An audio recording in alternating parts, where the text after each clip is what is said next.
What's going on, guys? My name is Batsy and welcome back to another video. In this video, I'm finally going to be ranking every Persona spinoff from worst to best. Before we get started though, there are a couple things I need to go over. Again, like the last video, this is my opinion, but if your opinion differs, that's cool. Just let me know down in the comments. I also want to take a second to talk about the games I won't be covering. All the games you see on screen now, I won't be covering because they are all either mobile or web browser games that have been long since discontinued, and more importantly, they are entirely in Japanese. So even if there were emulators or backups for some of them, there's no way for me to properly experience them. There are, however, two exceptions to the rule. Despite it having a technical re-release, I won't be playing I Guess the First Mission because it is still entirely in Japanese and I couldn't find any kind of English script for it. I'll also be skipping over the original Persona 4 Arena. I just figured that would be kind of redundant nowadays as Ultimax has the entirety of Arena's story in it anyway, so I figured I would just rank Ultimax for simplicity's sake. Now that we have that out of the way, let's get to the rankings.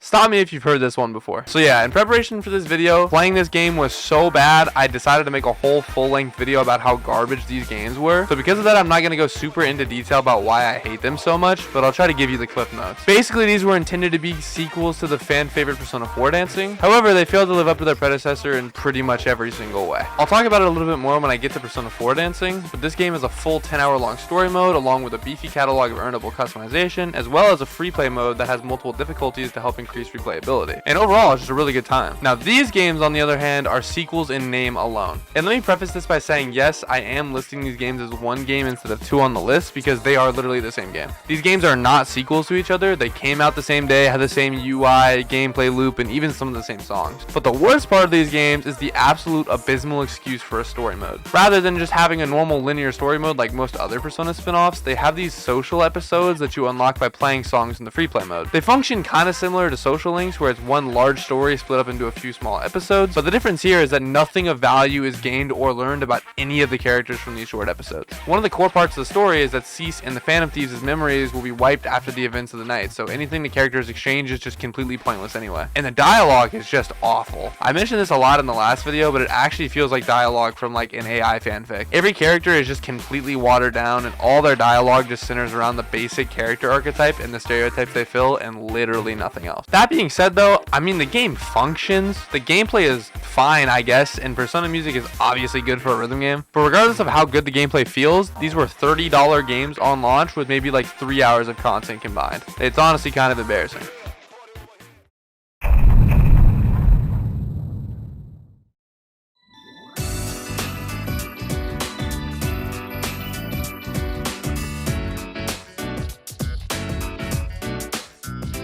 Persona Q Shadow of the Labyrinth is one of those games that sounds like a dream come true on paper and ends up just being a frustrating missed opportunity in practice. A crossover between Persona 3 and Persona 4, two of the most beloved casts in the series, should have been the kind of event that fans would remember forever. Instead, what we got was a confusing, bloated dungeon crawler that rarely ever takes advantage of its own incredible premise. The story begins when both groups find themselves mysteriously transported into an alternate version of Yasogami High, unable to leave until they unravel the truth behind a series of sprawling labyrinths. Along the way, they meet two new faces, Rei and Zen, amnesiac companions whose memories hold the key to escaping the world. It's an intriguing setup, one that could have explored memory, identity, and the shared struggles between these two teams from their own game, but it's never really expanded on. At the start, you're given a choice between two story routes, one led by the Persona 3 protagonist and one led by the Persona 4 protagonist. It's a decision that sounds like it should shape the story in major ways, but unfortunately both paths are functionally identical. The only thing that will really change is the very beginning of the game. The same dungeons, bosses, and main events play out in both versions, with only slight variations in dialogue and perspective. It's disappointing because it could have been a fascinating way to contrast the tones and philosophies of both groups, how one shaped by loss and death might differ from one driven by truth and friendship. Instead, it just ends up feeling like you're replaying the same game twice because you kinda are. The writing itself doesn't really help either. Most character interactions stick to the most basic traits and one-liners. Yosuke cracks jokes, Junpei complains, Yukari will roll her eyes, and that's as deep as it gets. What should have been a crossover full of emotional growth or meaningful reaction between the two teams ends up feeling more like a highlight reel of their personalities personality quirks. It's not that the writing is like offensively bad, it's just shallow. Just content to coast on nostalgia rather than anything really new. And I can't stress enough that this wouldn't be as big of a problem if this wasn't a Persona game. Spin-off or not, putting the Persona label on something means you're in for a game with heart and emotional depth. So when a game like this comes along, and I really can't say any more than just it's alright, it ends up being extremely disappointing. And then there's the gameplay, which is arguably even more divisive. At its core, Persona Q isn't really a Persona game. It's an Etrian Odyssey game with a Persona coat of paint. The first-person dungeon crawling, manual map drawing, and punishing encounter rate might appeal to some old-school Atlas fans, but for most modern Persona players, the shift will feel very alienating. The dungeons are enormous, repetitive, and super confusing, often for the sake of being confusing. The puzzles are rarely clever and rely more on tedious backtracking than genuine problem solving, and the sheer length of each labyrinth makes exploration feel way more exhausting than rewarding. The combat, meanwhile, is one of the game's biggest strengths and weaknesses. The battles are still built on the Persona classic exploit weaknesses system, and the addition of sub-personas gives some welcome depth and customization. But the difficulty balance is just kinda all over the place. Some encounters are brutally punishing, demanding careful planning and resource management, while others can be steamrolled with a single well-optimized setup. The game can swing from exhilarating challenge to complete autopilot within minutes, and that complete inconsistency makes it kinda hard to stay engaged throughout the game's runtime. That said, it is undeniably cool to have such a large cast of playable characters. Mixing members of Cease and the investigation team to create your dream party is a super fun idea on paper, but that excitement quickly fades once you realize how poorly the game handles experience. Any character not in the active party earns no experience at all, which means that experimenting with different team combinations comes with a super heavy penalty. You'll quickly find yourself either locking into a small, over-leveled core team just to stay afloat,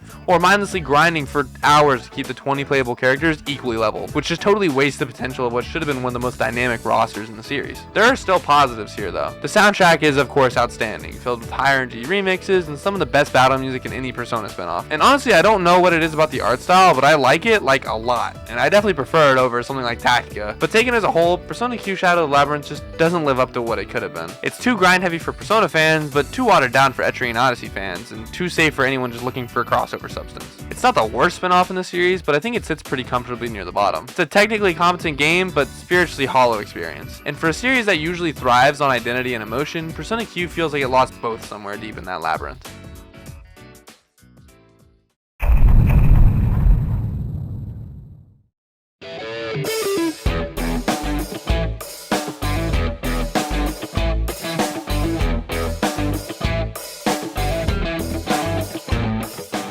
Persona 5 Tactica is probably agreed upon as the most unnecessary game to ever come out of the Persona franchise. And this is even more supported by the fact that most people don't even know that it exists. It got revealed the same exact time as Persona 3 Reload, one of the most requested remakes in modern times, as well as Metaphor ReFantazio, which was a brand new IP pitched to us basically like the medieval angle on Megaten games. Couple that with the overall burnout on Persona 5 as a community, and you have a recipe for a game that nobody really gives a shit about. The story starts with our Phantom Thieves just chilling at their base, then bam, they're sent to an unknown world where there's a really bad evil lady that oppresses the citizens here. Our protagonists end up losing the battle, and everyone other than Morgana and Joker get captured and split up. But that's when the new main character, Erina, shows up to save everyone. And now we're just kind of stuck helping out her resistance so we can get our friends back. We also meet Toshiro, who is the token amnesiac of the game and fits pretty much every beat as a character as he slowly gets his memories revealed and the party members crowd around screens to see his backstory and say, oh, I'm like that too. Yeah, so this game is pretty much as Persona spinoff as a Persona spinoff can be. It literally hits every single beat. Characters are in a strange new world but can still use their personas. Check. Main character gets separated and has to save their friends. Check. A mysterious amnesiac character who's related to the main bad guy in some way but nobody knows how. Check. And because this game is basically going down a list of every single possible Persona spinoff trope in the book, it makes the story extremely predictable and honestly at times pretty boring. If you've played any other Persona spinoff game before, you'll be predicting what is going to happen like 12 steps ahead. And even if you haven't, it's not like the game has a Shakespearean level narrative. The story is super surface level and doesn't really take much introspection or thinking to understand.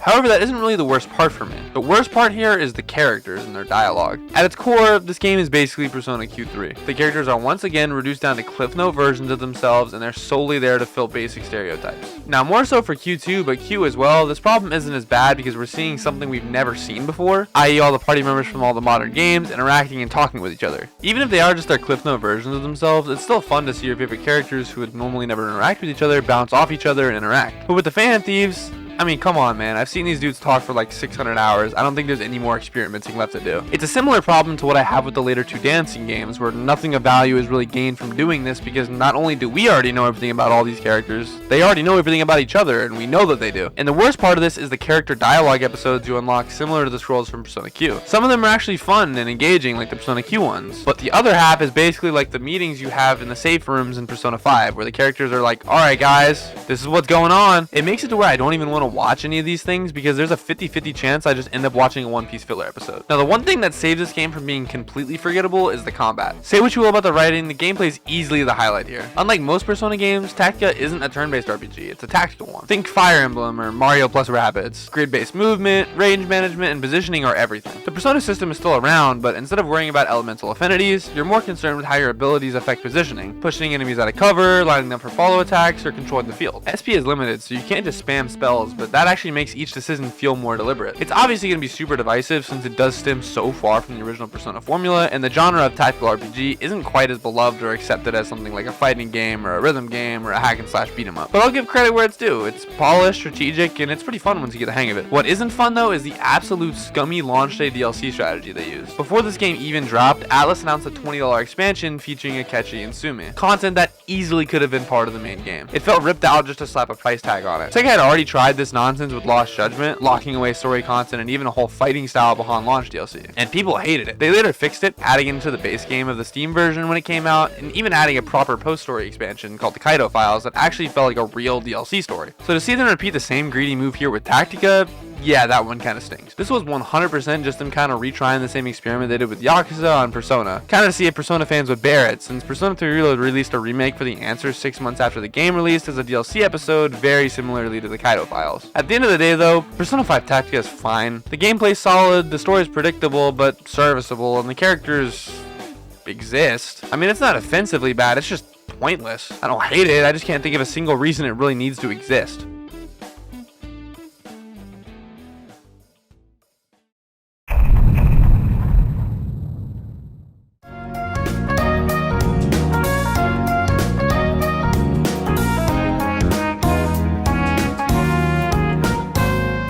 Persona Q2 New Cinema Labyrinth is far from perfect, but it's undeniably a huge step above its predecessor. It tightens up a lot of what Persona Q struggled with, its pacing, dungeon variety, and overall presentation, while still carrying over some of the same baggage that keeps it from ever reaching its full potential. The story starts with the Phantom Thieves exploring Mementos when, out of nowhere, they're sucked into a strange movie world and end up trapped inside a mysterious theater. Makoto and Haru vanish, leaving the team to navigate a string of bizarre films while searching for them. Inside the theater, they meet a shy amnesiac girl named Hikari that's somehow in an unknown way related to the main villain. Did I open the wrong game? Nope, this game just has basically the exact same setup as Persona 5 Tactica, but I'll hold off on criticizing this one for it since it did technically do it first. Each film world serves as its own dungeon, built around a corrupt moral or social theme like conformity or self-image, fairly similar to the Persona 5 palaces. The Phantom Thieves dive into these movies that change the movie's endings, teaching the inhabitants to stand up for themselves while slowly helping Hikari confront her trauma. It's a surprisingly emotional framing that kind of ties everything together much better than the first Q. The story still doesn't hit the same emotional highs as a mainline Persona game, but it's more cohesive and heartfelt than its predecessor for sure. Now, Q2 definitely improves on the original narratively, but it still shares some of its biggest weaknesses. With around 30 playable characters, including the cast of Persona 3, 4, and 5, plus Kitone from Persona 3 Portable, there's just not enough room for everyone to shine here. Most characters once again get boiled down to their most recognizable traits, and that's pretty much it. It's less jarring this time around though, because, I mean, realistically, there's no way they could give that many characters proper arcs, but the writing leans heavy into the fan service, which can be both a blessing and a curse. When it works, it's genuinely fun watching C's, the investigation team, and the Phantom Thieves bounce off each other like one big crossover special. But the game often brings the gameplay to a screeching halt so all the party members can gather around and give their 2 cents on, Joe, what a pickle we're in. That said, where Persona Q2 really redeems itself is in its dungeon design. Each labyrinth has a clear theme, a stronger sense of tone, and an actual narrative hook that ties it back to the main movie motif. They're visually distinct, better paced, and way less repetitive than the endless corridors of Persona Q. All the dungeons actually feel like new worlds with personality rather than just chunks of one giant maze. stories. It's a night and day improvement, which makes exploration way more engaging. The combat, on the other hand, doesn't stray too far from the Etrian Odyssey formula that powered the first game. You still get the first-person dungeon crawling, the sub-persona system, and the turn-based combat centered around exploiting weaknesses, but it is a little easier and less grindy this time around, as random encounters are better balanced, and SP management isn't quite as punishing. But it still suffers from the same pacing issues where battles can either be over in 2 turns or last 10 minutes. And while the gameplay loop is solid, it's still an acquired taste for sure. If you didn't like the Etrian Odyssey style exploration in the first game, this one probably won't win you over. One thing that Q2 nails though is in its presentation. The art style is crisp and colorful, the menus are pure Atlas style, and the soundtrack is great. The game truly feels like a mix between the jazzy sound of Persona 5 with Lynn's vocals, the dance side of Persona 4 with Shirakko Harada, and the rap rock nu metal as inspiration from Persona 3 and Lotus Juice. And the game's opening song, Road Less Taken, is actually one of my favorite songs in the whole series. At the end of the day, Persona Q2 is a huge improvement from the original Persona Q, but it's still held back by some pretty familiar problems. The story is more cohesive, the themes land better, and the dungeons are genuinely fun to explore. But the bloated cast, chatty pacing, and overly long dialogue breaks just keep it from ever hitting the heights of what it could have been. It's still a massive upgrade, don't get me wrong, but still more of a fun experiment than a must play. For what it's worth though, if you ever wanted to see all the modern Persona casts team up, Q2 is as good as you're gonna get.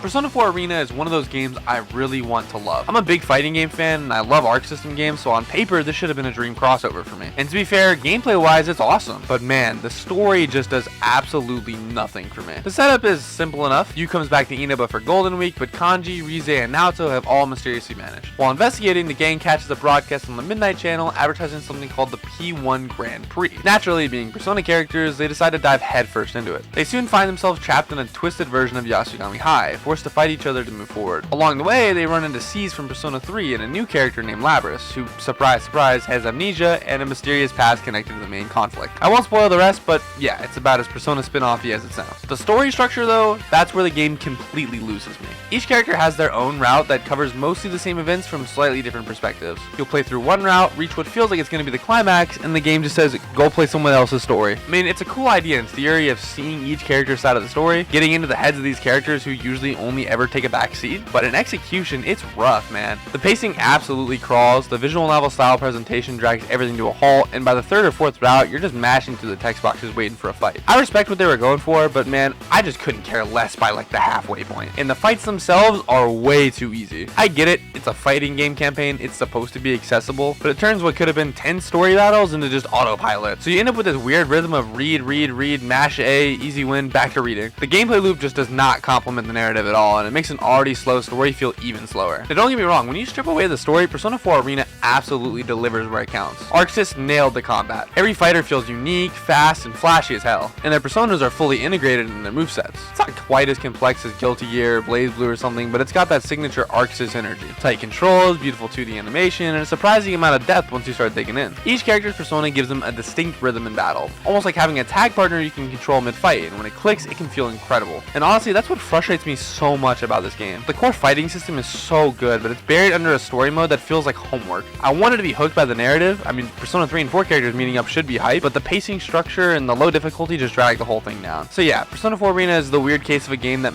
mechanically is amazing, just narratively exhausting. If you're into fighting games, it's a must play for sure, but if you're here for story, well, you're in for quite a boring experience.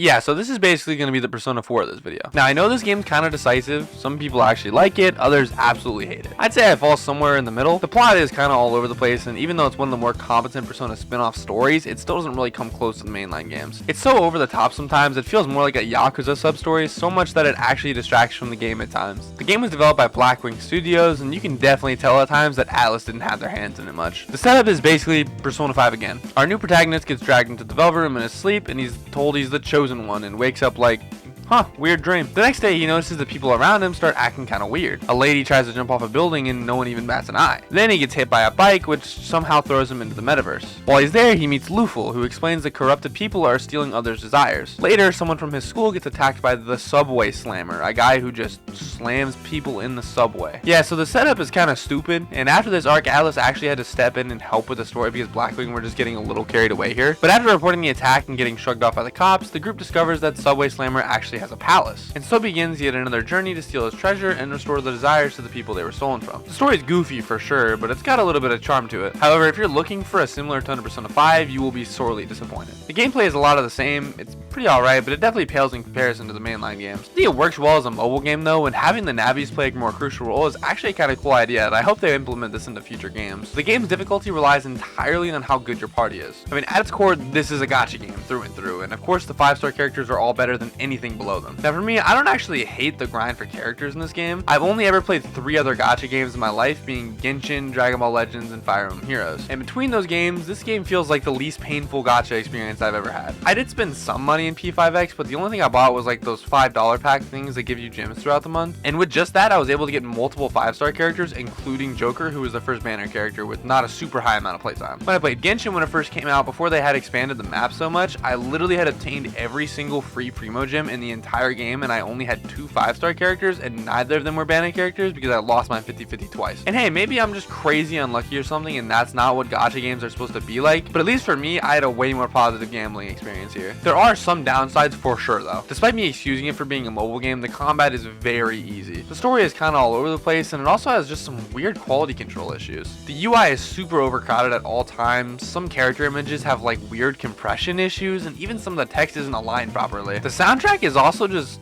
kind of bad. I mean, the opening's good, it's done by the Persona sound team, but most of the other songs are just really mediocre or even straight up bad. But I mean, for what it is, the game's a pretty good time. At launch, there was already like 80 hours of content that you could play completely for free, and while it's definitely more fun if luck's on your side, it's still one of the better gacha RPGs I've played. Sure, Persona 4 Arena probably beats it in terms of pure gameplay, but at least Persona 5X's story didn't put me to sleep in my chair.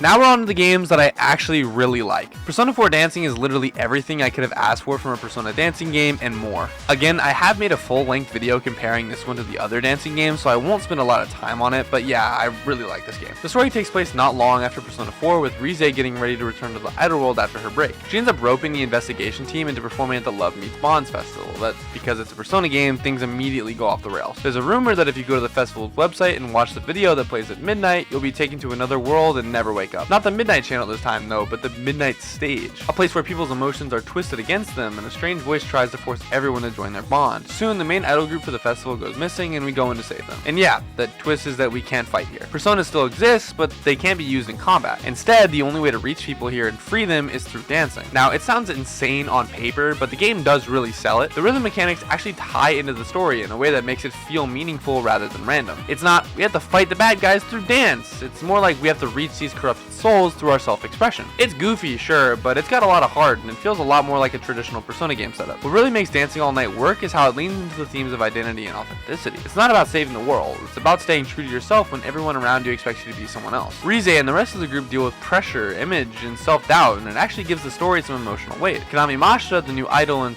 token amnesiac of the game, is introduced here, and she's a great addition. She ends up being way more central to the plot than her other Persona spin-off counterparts, and even has entire chapters of the story dedicated to playing as her. The character writing here is a lot better than most of the other spin-offs too. Rise in particular gets the kind of development that feels like a genuine continuation of her arc from Persona 4. Her struggle with returning to fame and trying to rediscover her voice feels surprisingly real for a game about fighting depression through funky dance moves. And gameplay-wise, I mean, it's a rhythm game through and through. It's fast, colorful, and it's carried hard by an amazing soundtrack. The remixes and original songs here are seriously good. And not just like good for a spin-off game kinda good, but like actually good. In Dance, the opening in this game, and I know I said this about Q2 as well, but is actually one of my favorite Persona songs of all time. At the end of the day, Dancing All Night is one of those games that shouldn't really work as well as it does. It's weird, but heartfelt and completely sincere about what it's doing. The game doesn't just feel like a random add-on, it feels like an actual sequel to Persona 4. A real send-off for the investigation team. It's flashy, it's emotional, and yeah, maybe it's a little corny, but hey, that's kind of what makes it great.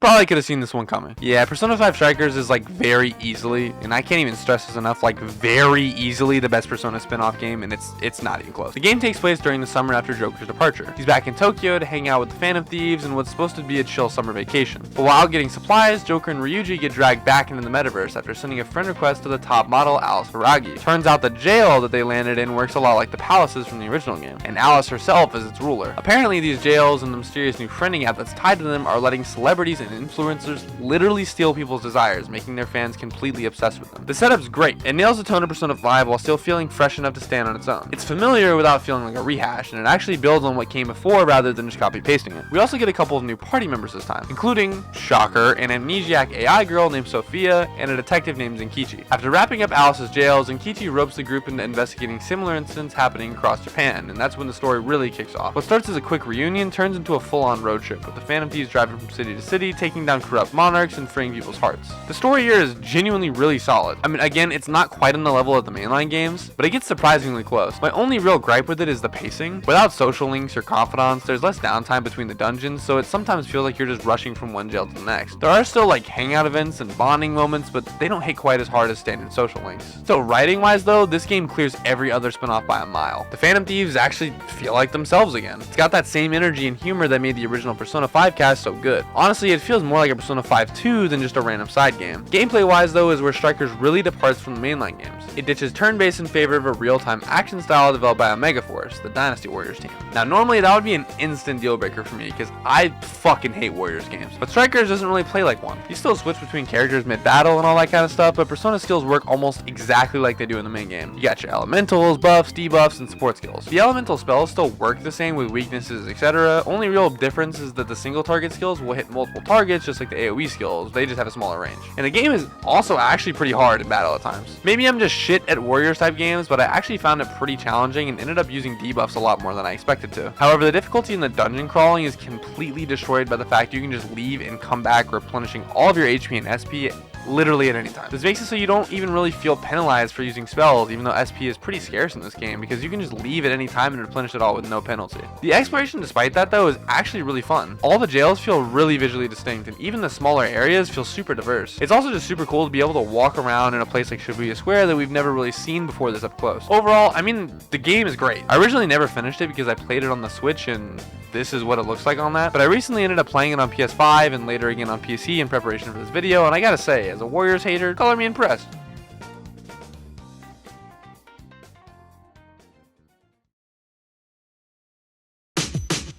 If you guys enjoyed this video, I'd really appreciate it if you'd leave a like and subscribe. Totally free and it really helps me out. I have a couple other projects I'm working on at the moment and I'm really excited to show you guys what I have cooking up. And you guys have any recommendations of rankings or ideas or anything you want to see in future videos, let me know in the comments. I'd love to hear it. But that's all from me. Hope you enjoyed the video and I'll see you in the next one.